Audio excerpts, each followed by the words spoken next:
Planning with Partners with over 40 years of experience in community and land use planning. I've known him for a number of those years. He has worked in environmental compliance and economic development activities. George moved to Humboldt County in 1997 to start Planning with Partners after more than 20 years in an agency and consulting planning. He is a 30-year member of the American Institute of Certified Planners and holds a master's degree in city planning from San Diego State University and a Bachelor of Science with a certificate in urban studies from Portland State University. He is active in community activities and is currently a board member of Life Care Humboldt, a nonprofit organization about which he will talk today. So I'd like to welcome George. Thanks for being with us. Thanks for having me. Yeah. So that's my cue. Okay. Cue, so you can turn off your video and turn on your presentation if you'd like. Okay. Share screen.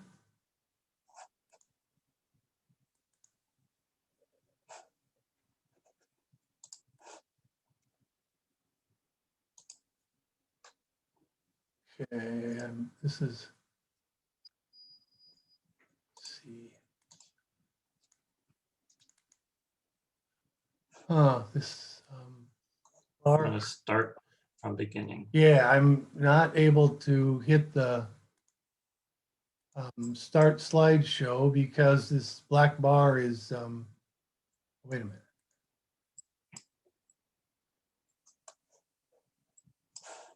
Okay, let me try this again. It always works well in rehearsal. Yeah, it did work. It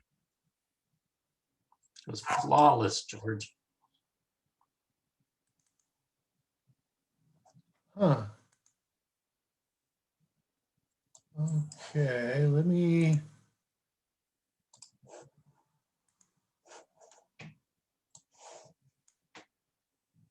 Huh. Oh, I know what happened. Okay.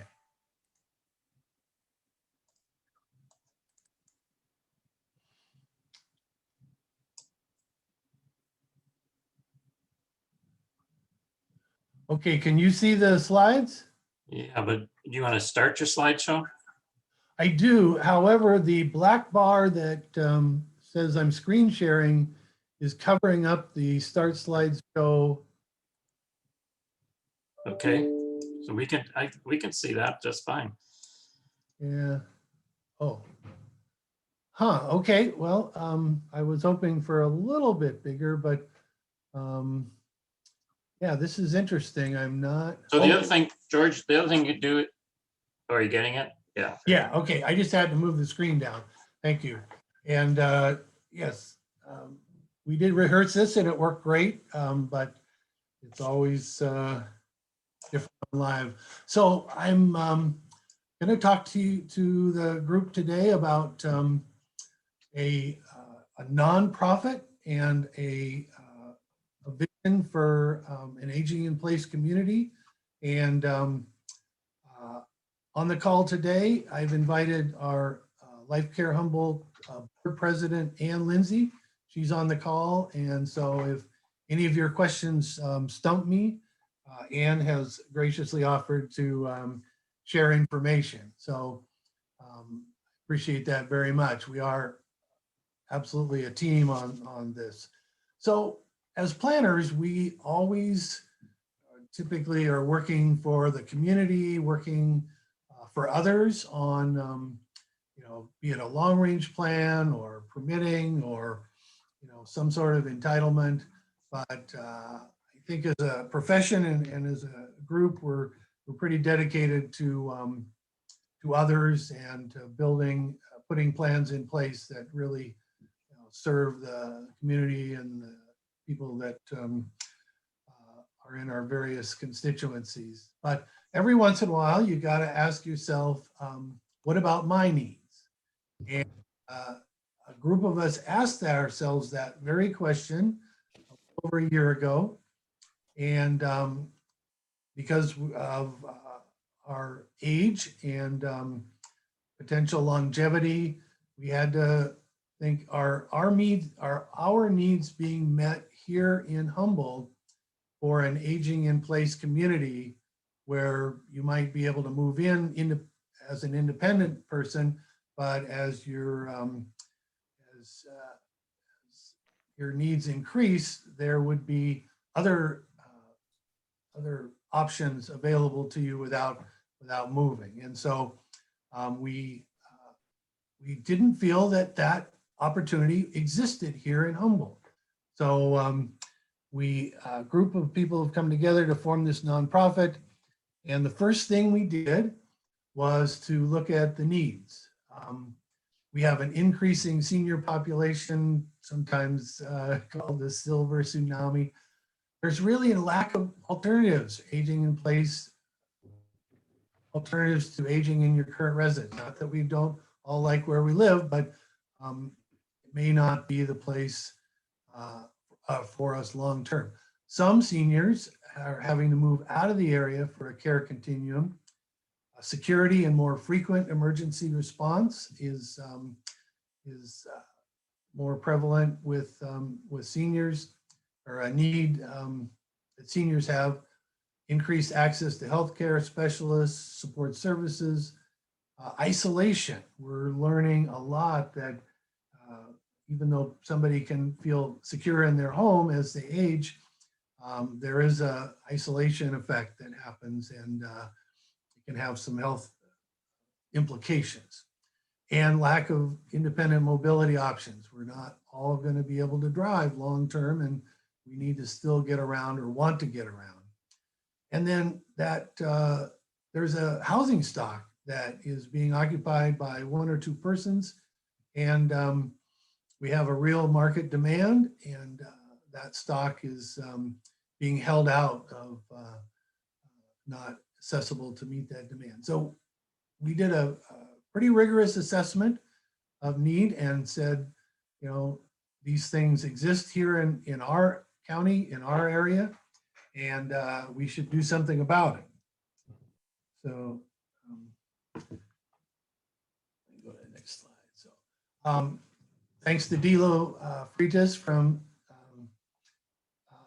Arcata. She gave us this slide showing just what the California population is projected to be over the next 60 years, and her population age 60 over the next through 2060. And you can see 13 million California residents over the age of 60. And that's a significant number. Here in Humboldt, there's 25% of Humboldt residents are age 60 plus, and most express concern about lack of health support services as they age. 8 out of 10 locals, there is median household income that's being held in their current residence. And then a notable quote from the county housing plan: to accommodate the growing population of elders may be the #1 housing challenge facing the county in coming years. So all these things speak to need. And so we felt that we needed to go on a mission to address that. What are the options for filling the need? Well, there are for-profit developments. You can go to traditional retirement communities, retirement homes, move out of the area for care continuum, have a caregiver move in, or become a burden to your children and family, or even there's faith-based organizations that are providing care. And so, or you can form a nonprofit organization dedicated to a continuum of care right here in Humboldt County. And that option is what we've seized upon and what the nonprofit is working towards. So what's our proposition? Our proposition is a resident-led, aging-in-place community in Humboldt. Keep people close to friends, family, provide secure, accessible homes in an environmentally responsible setting. Continuum of services. That means that you may move in and be part of our community with independent living abilities, but as those abilities diminish, there's care right there and available. And then some of the examples that we're seeing in other parts of the country show that these types of facilities, they support independence, socialization, community involvement, intellectual stimulation, and they open up the housing stock and they provide local jobs. And those are some of our drivers in our efforts. Our mission to engage the mind, spirit, body, and wellness and community to enable older adults to thrive. And we've got a set of 7 goals here. I'm not going to read them all off, but you can see independence and enhanced quality of life are just right at the top of our list of goals, and sustainable practices. And that's part of why I wanted to speak to the planners today, is because a lot of what I've learned over my career in planning has really been an asset in working on this. It's very different in terms of you're not just planning, designing a facility, but our intent is to design, build, operate long-term. And that's added several new dimensions and has increased my understanding of what it really takes to provide for these services long-term. We propose to build and operate a nonprofit inclusive life plan community, and we want to engage those from the county, possibly even beyond, to join us. We could accommodate, based on some feasibility studies, up to 150 independent living. We had another study that said maybe not that many, but we're still evaluating just how many units we might be able to plan for. And then the independent units could be cottages, could be fourplexes. We're still working out some of the details there. And then 36 assisted living units. These would be smaller rooms in attached structures, and then 24 memory care. But one of the things that's really intriguing to me as a planner, thinking about mixed use, is that it's not just going to be residential. We are going to be providing space for hopefully about 50 jobs. There's a lot of technical and professional service that goes into operating one of these places. And so part of our design theme is to come up with space for professionals earning living wage to be there on campus with us and to work with us on making this a attractive and safe place to age. The leadership is impressive. I am just really feeling fortunate to be part of a board of directors. All these names I suspect will be familiar to most of you, if not all of you. Patty Berg, former legislator. Mark Chatton is a former restaurant owner, just retired from Redwood Capital Bank. I suspect you all know Kirk Gerard. He moved out of the area, but is back. Well, except that he's out of the country right now, but he's back and on the board. Pat Gersick, former community college dean. Ann Lindsay, former healthcare health director here. Greg Orsini, who moved off the McKinleyville board or off the general manager job and right on to the McKinleyville board. Joanne, myself, and then recently retired from Senior Resource Center, Joyce Hayes. But we also have a good group of volunteers, and we have a number of healthcare planning professionals that are just able to provide good advice, insights, review information for us. So we're just really fortunate and feeling like this is the right team to help us move forward. So we got 2 sites under consideration. We are looking at the McKinleyville Town Center, and we're looking at a Creekside Homes parcel in Arcata. And those are, we went through a pretty broad site selection process, but these are the 2 sites that we feel have great potential for us. And McKinleyville, the community town center plan is in process with the county, and Creekside Homes parcel was recently annexed to the city.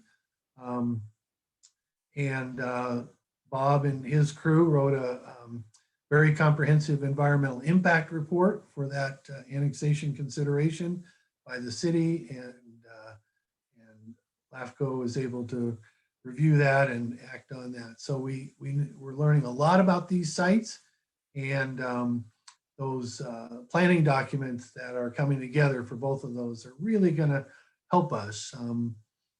So it's nice to have a couple of sites because it allows us to apply some criteria that we're developing to see if these sites are appropriate and make a good selection. So there's a lot of professionals out there in the community that do this for a living. And one of them is a firm called Plant Moran. They have a program called Living Forward. And so Anne went to a conference and she entered, I believe it was a raffle. Plant Moran offered to do a 2-day free board training to some lucky attendee at the Living Age Conference. And Anne was a successful recipient. And these people are just, they know their stuff. They live, breathe every aspect of planning for these kind of communities. And you'll see some very familiar terms to professional planners. First off, upper left, strategic planning. We're looking now at an outline to proceed with a strategic plan. There's project development. There's financial feasibility. We're new and we're engaged and we're dedicated, but we don't have much money. Now, if anybody's looking for a benevolent donation, we would love to please visit our website. Bob's got that up for review, but this is going to mean taking on some debt and some capital analysis. We have to do some financial modeling. We have to do some coordination and forecasting, because if we build this, they have to come. we are really wanting to do our financial feasibility based on the market. And then finally, Plant Moran advised us that operational consulting, looking at rents and services, competitive analysis, operational efficiencies, looking at regulatory research on these sites, be entitled to have the kind of uses that we're hoping for. And so these are critical components of what we're planning for the future. And so knowing these early on and being able to factor those into our pro formas and our feasibility analysis, these firms have been very, very helpful in advising us. So our key strategic planning components, our mission, vision, values. You saw our mission and some of our goals. But we have strategic focus areas too, and those are just in terms of living and recreation and finance and marketing and just what it really takes to put one of these projects together. And there are a number of great examples out there that we're studying in detail. And then affiliations. We may not be able to do this on our own. We may need a partner. There's a development planned community coming together down in Healdsburg. called Enzo Healdsburg. If you want to see aging in place community that's a little further along than we are, Google Enzo Healdsburg, and they have quite a bit of information. But they have partners. They have San Francisco Zen Center, who has donated funds towards them. And then there's a national faith-based community, a Quaker organization called Kendall. And they have stepped up and helped in a partnership role with some upfront funding. So we're currently in that same search. Do we need a partner? Is there a partner for us? And beyond that, supporting organizations. Then key to what this thing is going to look like on the ground, design, amenities, concept, and site selection criteria. So we know we're making the right choice as we move forward. And being a consultant, I'm always happy to see that there's other consulting opportunities out there. And so for management, our nonprofit has gone through a selection process and hired a firm called Greenbrier. In fact, one of their key management people is coming up tonight. So we're going to get to meet face to face after a year of, or almost a year of video. And then design, we've hired a well-known architecture firm, Perkins Eastman, well-known for their senior designs. We look locally for these, but the reality was that there wasn't anybody with this kind of management and design experience locally for this kind of a facility. So we've gone with these national companies that just have lots and lots of experience and lots of expertise to share with us. And they've been very forthcoming. And themes, we're looking at farming, ecological emphasis, and community connections. This is not going to be an isolated community campus. We are looking in every direction for ways to connect with the surrounding community. And that's a key part of our design emphasis. So we're doing some consumer research, and here's one sobering statistic, and individuals close to retirement age, that pie chart up at the top, 50% of households 55 plus have no retiring savings. That is frightening. And wanting to help people and being able to help people who haven't planned for their future are things that we're realizing we're going to have to address. So all of you, put money in that 401k or whatever retirement investment vehicle you have available to you. Fund it as maximum you can, and because that's what it's going to take to live a long and happy life. And then we're also researching how much does an individual need not to dip into savings. And that means with a combination of pension and interest from investments. If for independent living, it's going to be $70,000 annually. These are national numbers from the National Investment Center for Seniors. And then for assisted living, $76,000 annual income to to be able to finance these living conditions. So independent living residents typically spend 60% of their income on housing. And so we really need to be looking for those residents and that market that has this kind of financial wherewithal. One of the things we're doing to get the word out is house parties. And we've been doing these in person before the pandemic, and we've been doing them virtually since the pandemic. But this has been a great way to get the word out, invite people that you might know that are in our age cohort and that are thinking about alternatives to staying in their own home.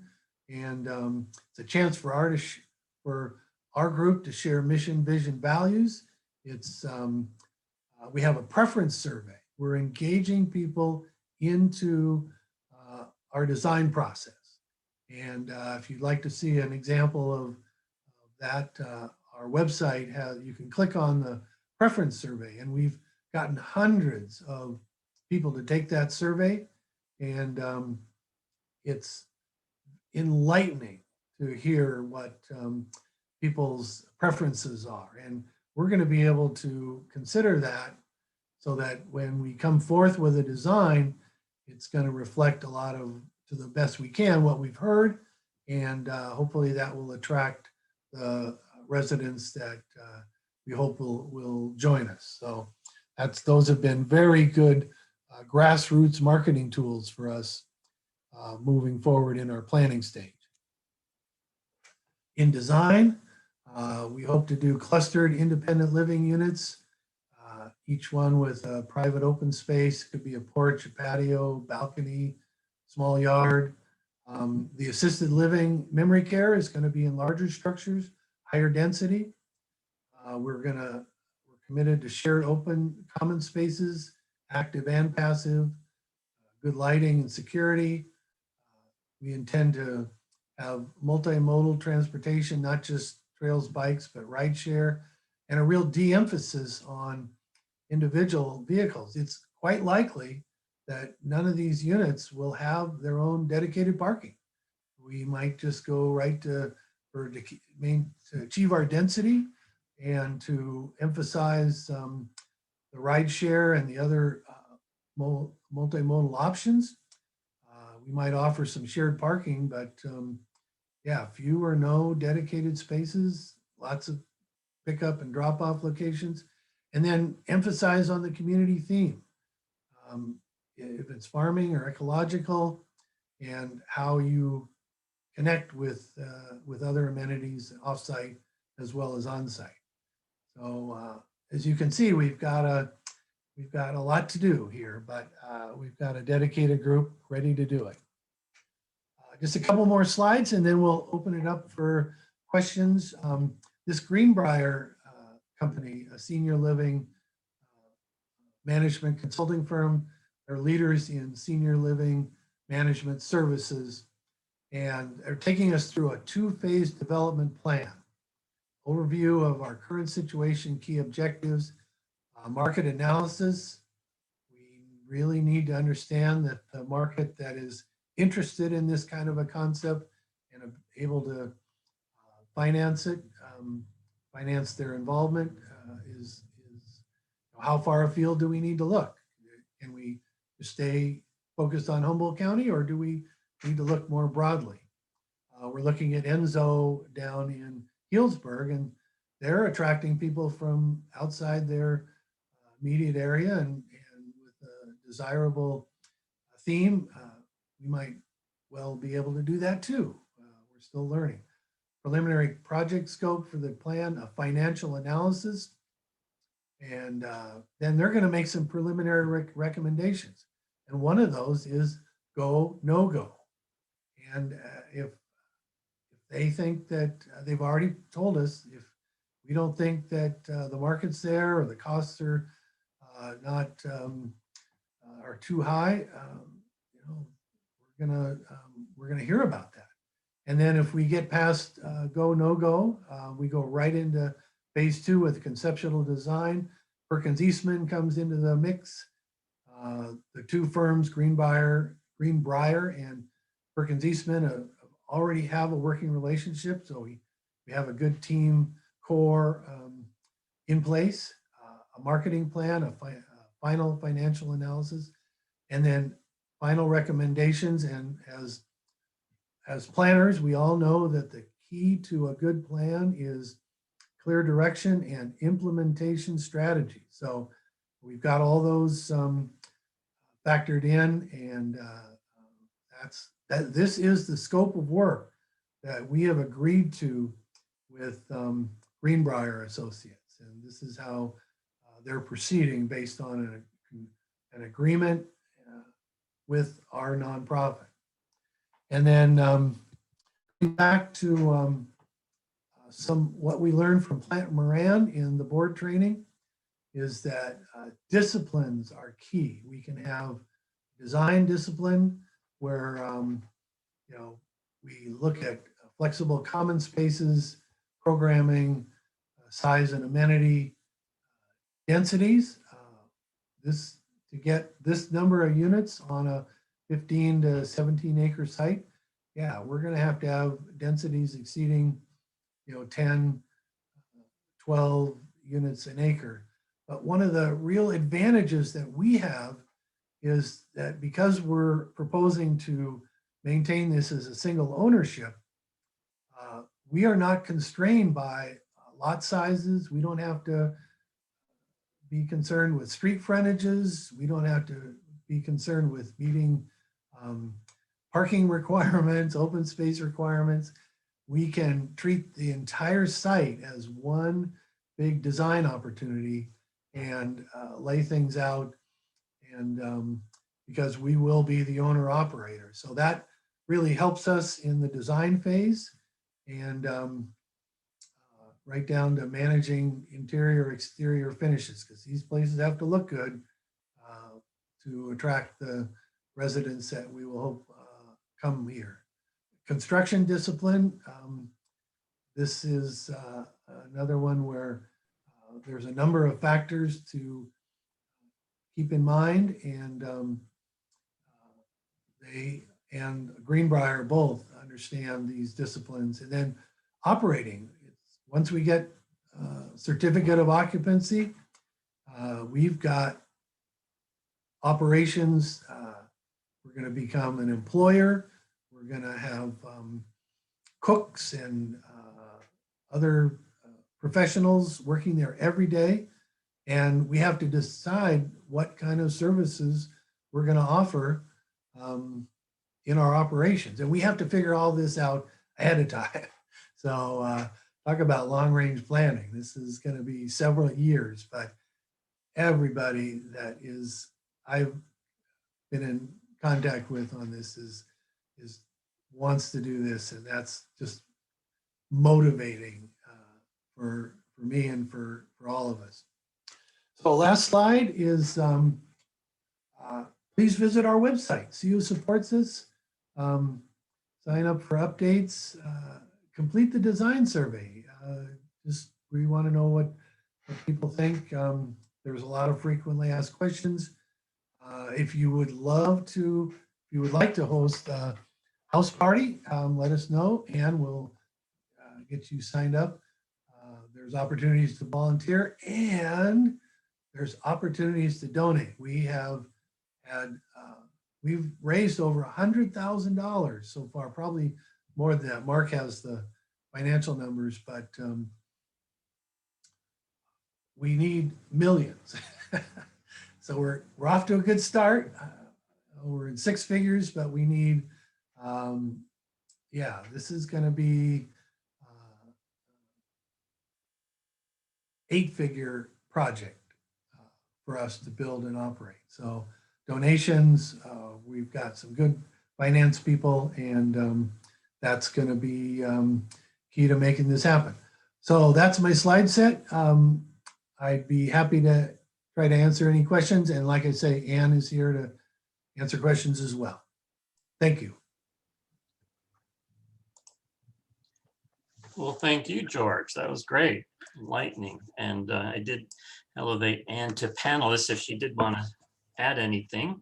I mean, we do have a couple questions, but No, this is Ann Lindsay, and I just thank you, George. It's great, and it's lovely to see it from a planner's perspective, and that's not my background. But I did want to add, I think one of the things that we're trying to do that's unique is for memory care, we want to use what's called the greenhouse or small house model. So it's a non-institutional setting for people with dementia, but it's a like a 10 to 12 bedroom house, and each resident has their own bedroom and bathroom. And then there's common living area and kitchen, and then people eat together and work together and have access to the outside. And it just is, I think, a wonderful model that we're bringing to this area. Thanks. So I did want to, so I was sharing the website. I did put the link to the website. Here is the website. If there's anywhere you particularly like to go, me to go under general information, here is the Take the Physical Design survey that George had mentioned. Yeah, please click on that, and you'll see there's some very thought-provoking questions about amenities, unit sizes, what kind of dining services. And yeah, we tried to put together a very broad-based set of questions that would get people thinking about preferences. And we've learned a lot, and we hope to learn even more as more people take the survey. Yeah, great idea. So yeah, a lot of information on this website. And most importantly, here's the donate now button. So Right. anyway, We accept credit cards. well, there you go. When can we accept sign stock up? transfers. Nice. So I did have a couple questions. Sure. First one is, seniors sometimes feel abandoned when they are moved into care facilities and communities. What types of counseling and other support services are you planning to offer to residents and family members during this sometimes difficult transition phase? George, you want me to take that? Yeah, please. Well, first of all, currently the senior facilities in our county, that you move into it as a last resort. And we actually, life plan communities, particularly one that's as vibrant as the one we're planning, people move into it when they're independent, and they, might give them, they don't have to do household chores or worry about, fixing their road anymore, and they can close the door and travel, and things are taken care of. So I don't think it's going to be quite as traumatic, and we hope it'll be a positive step. We certainly will make, and we're going to make sure that people feel included in the community and have activities. And by and large, and the nonprofit life plan communities of people's mental health is better than living at home alone. So, and we are planning, as part of our access to healthcare would be to mental health support. Great. And I was going to say, you could type in questions, or you can just raise your hand and I can call you and you can speak. Stephen, you have your hand up. I do. I've got a few questions. George, thank you very much for the presentation, and Anne for being part of the program today.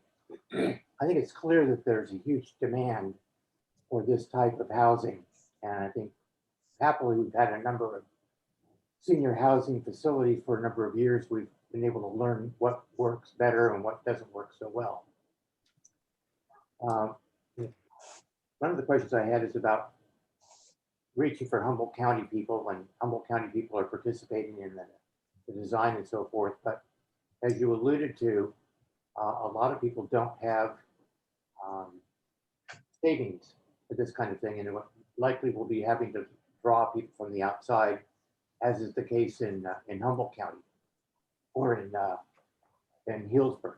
And my mother's retirement community that she lived in with Life Care also drew people from all over California. And just wanted to make sure that they were able to coordinate the desires of what the local population is looking for with the need to reach out to people in other areas to help gather input from there as well. It's very likely there'll be a large percentage of people coming from out of this area based on the local income levels that we have in the county. You mentioned mixed use, and also by providing on-site jobs. And my question is, were you looking at on-site businesses to serve the needs of residents? Or do you see this as an opportunity for mixed use in terms of local serving businesses that would be located on the plant site itself? Andy, you want to start? Sure. Yep. Thank you. Oh, Go ahead, George. oh, okay. Well, those are options that we're looking at. We first and foremost, we want to make sure that we have a professional space and commercial space. We're going to be operating commercial kitchens for all of our dining needs, commercial laundry. There are going to be meeting spaces. We're going to have social spaces. We're going to have indoor recreation opportunities.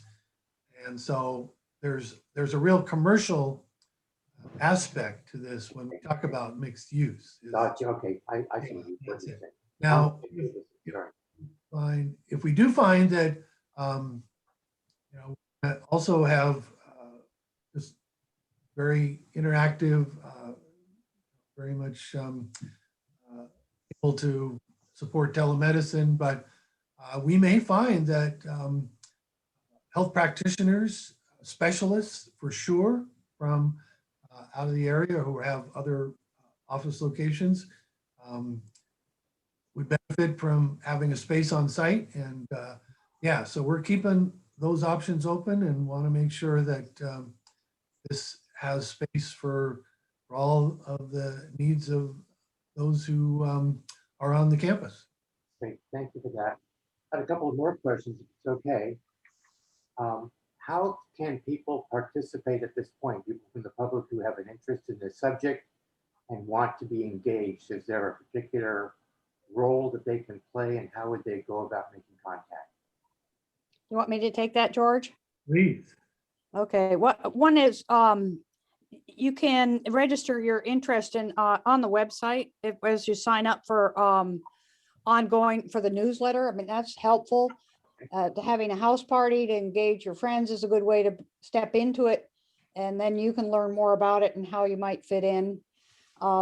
We are also looking to do outreach, like, George was able to take advantage of his connection with your organization to present, and we're going to Rotaries and Great. whatever church organizations and things, so that's helpful as well.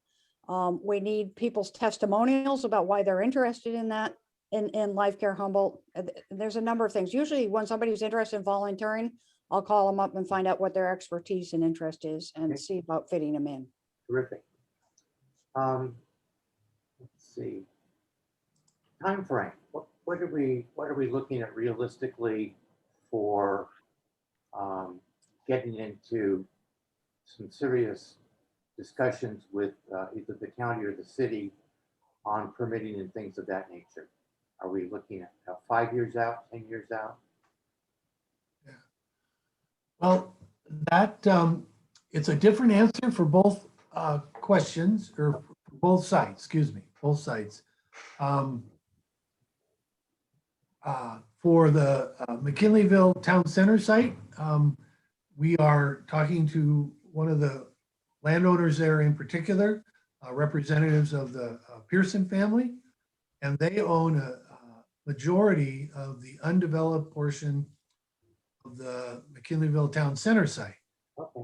They're participating in the county's effort for the Town Center Master Plan, which is ongoing, and they've retained Cash Buja to do some design components, and the McKinleyville MAC is also very involved.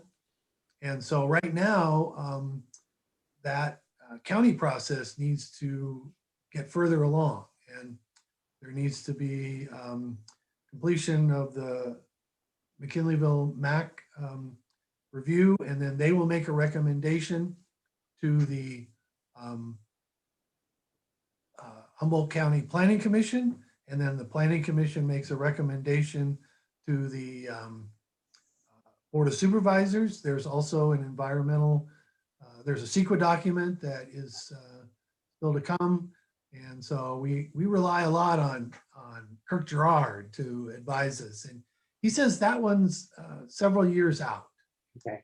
In terms of the permitting process, which is helpful. Yeah, but Creekside, the property in that just was added to the city boundary, that went through, as Bob will tell you, it's got a whole set of entitlements already attached to it. Some pre-zoning, some density, there's a site plan. Okay. And some of the uses that we're considering are already in place there. And we have a very motivated property owner there. There's a group that wants, we've been really encouraged that their interest in, we're working with them. So that one could happen sooner. Okay. That helps in terms of holding a house party. What age group of people do you want to invite to participate? Let's see. I think those answer all of my questions. This is really good. And as I said, the demand is huge. Getting people to sign up, I think, won't be a problem, depending on how far they're coming.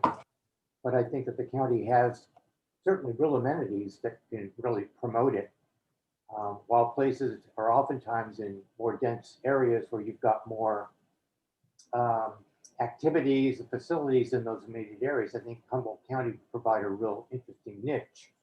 It would also appeal to a real wide spectrum of people who would be looking to get away from the megalopolis and to have a smaller town quality of life. So this is great. Thanks for the presentation. Yeah, There is a question on the, somebody submitted about if the plan for McKinneyville Arcata goes well, we'll be looking to develop another community in Southern Humboldt or possibly Del Norte.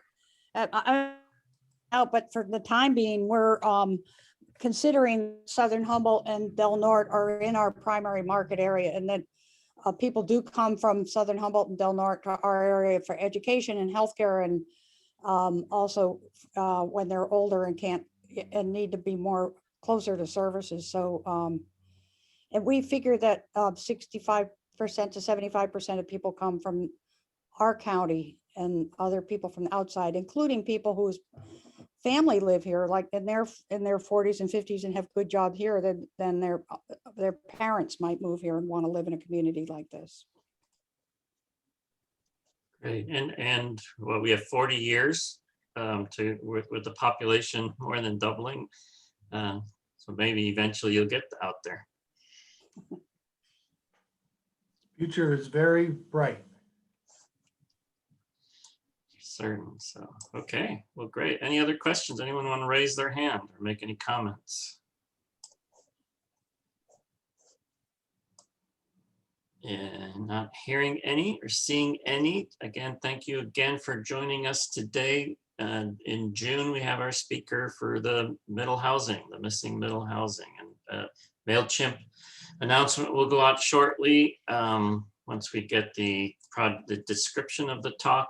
And then we're having a little, with the last Microsoft upgrade, the MailChimp have been going into junk mails automatically. So you may have coworkers that are not getting the announcement, and you might just have them remind them. So I don't know how else to get our group back onto the mailing list. So, but keep in mind for future events. Thank you for joining us. And again, this has been recorded and will be placed on our YouTube site. And if you attended, you will get a link to where that site is located tomorrow. So again, thank you for our speakers, for George and Ann, and for all of our attendees for joining us today. We'll see you next month. Thank you, Bob. Thank you, Stephen. Thank you.